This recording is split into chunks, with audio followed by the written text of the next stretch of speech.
Global skill development mission में आपका स्वागत है। हम कुछ कंपोनेंट्स की जानकारी लेते हैं। देखिए आपकी स्क्रीन पे इस वक्त जो अवेलेबल है वो है फैन। इसे हम सीपीयू कूलिंग फैन भी कहते हैं, जिसका मुख्य कार्य सीपीयू को ठंडा रखना होता है। नेक्स्ट हमारे पास है रैम। जो रैम हम प्रयोग कर रहे हैं वो DDR1 है, क्योंकि हमारा मदरबोर्ड DDR1 रैम के कंपैटिबल है। रैम आप अपने बोर्ड के अनुसार चुनाव करते हैं। जो लेटेस्ट रैम है वो DDR3 है।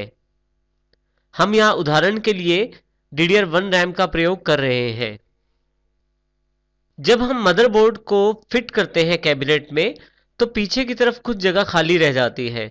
उस खाली जगह को भरने के लिए हम इस पत्ती का इस्तेमाल करते हैं, जो कि उस गैप को फिल कर देती है। देखिए इसमें काफी सारे छेद बने हुए हैं जो मदरबोर्ड के पोर्ट्स के लिए होते हैं।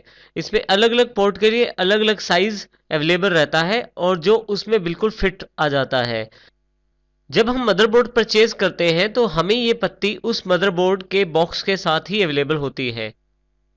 इसी तरह से जब हम प्रोसेसर परचेज करते हैं तो फैन भी उस प्रोसेसर के बॉक्स के साथ ही अवेलेबल होता है। नेक्स्ट पार्ट जो हमारे पास अवेलेबल रहता है, जो सबसे मुख्य पार्ट है, वो है मदरबोर्ड। मदरबोर्ड किसी भी कंप्यूटर का सबसे मेन पार्ट होता है। तो हम यहाँ पे इंटेल सीरीज का मदरबोर्ड प्रयोग कर रहे हैं। उसके पश्चात हमारे पास मुख्य पार्ट अवेलेबल है हार्ड डिस्क के रूप में। हम यहाँ कंप्यूटर असेंबल करने के लिए साटा हार्ड डिस्क का प्रयोग कर रहे हैं। यदि आप यहाँ देखें तो हार्ड डिस्क के ऊपर एक लेबल है जो हार्ड डिस्क के बारे में पूरी जानकारी अवेलेबल करवा देता है कि ये किस कंपनी की है और इसकी जो कैपेसिटी है हार्ड डिस्क की वो क्या है। जैसे यहाँ WD की जानकारी से पता लगता है कि वेस्टर्न डिजिटल की ये हार्ड डिस्क है। और इसी तरह से 1 TB जो ये जानकारी देता है कि ये हार्ड डिस्क 1000 GB की है। और ये हमारे पास एक ब्लैक केबल अवेलेबल है। ये केबल साटा डेटा केबल है, जिसका एक सिरा हार्ड डिस्क से जोड़ दिया जाता है और दूसरा सिरा मदरबोर्ड के साथ जोड़ दिया जाता है, जिससे हार्ड डिस्क और मदरबोर्ड के बीच में डेटा का आदान प्रदान होता है।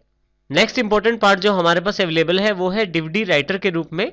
देखिए DVD राइटर जो हमने यहाँ प्रयोग किया है वो भी साटा DVD राइटर है, जिसके साथ ये साटा डेटा केबल अवेलेबल है, जिसका एक सिरा इस DVD राइटर में और दूसरा सिरा हम मदरबोर्ड के साथ जोड़ देते हैं, जिसके पश्चात इन दोनों के बीच में भी डेटा ट्रांसफर हो सकता है।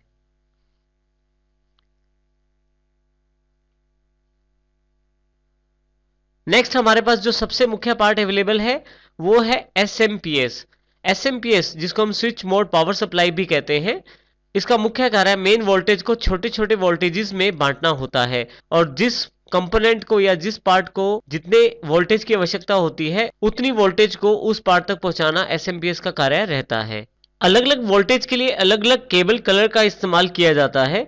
देखिए यहाँ पे अलग अलग कलर कॉम्बिनेशन अवेलेबल है हर एक कनेक्टर के साथ, जिनका प्रयोग अलग अलग कंपोनेंट के कनेक्टर के रूप में किया जाता है, जिससे कि उस पर्टिकुलर कंपोनेंट को पावर सप्लाई दी जाती है।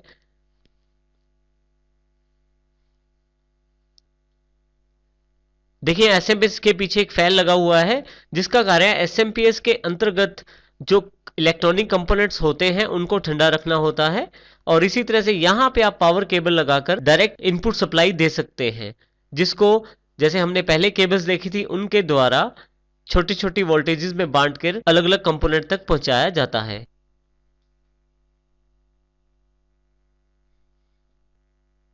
नेक्स्ट पार्ट जो हमारे पास अवेलेबल है वो है कंप्यूटर केसिंग या कंप्यूटर कैबिनेट के रूप में। कंप्यूटर कैबिनेट देखिए हमारे पास एक प्लास्टिक और मेटल से बना हुआ बॉक्स है, जिसमें उन सभी कंपोनेंट्स को लगाया जाता है जो हमने कंप्यूटर असेंबल करने के लिए इस्तेमाल करने हैं। इसका अर्थ यह है कि कंप्यूटर केसिंग या कंप्यूटर कैबिनेट एक कंटेनर की तरह कार्य करता है, जिसमें बाकी सभी कंपोनेंट्स को लगा दिया जाता है, जिससे कि वो सभी कंपोनेंट सुरक्षित रहे और प्रॉपरली एक दूसरे के साथ मिलकर कार्य भी कर सके।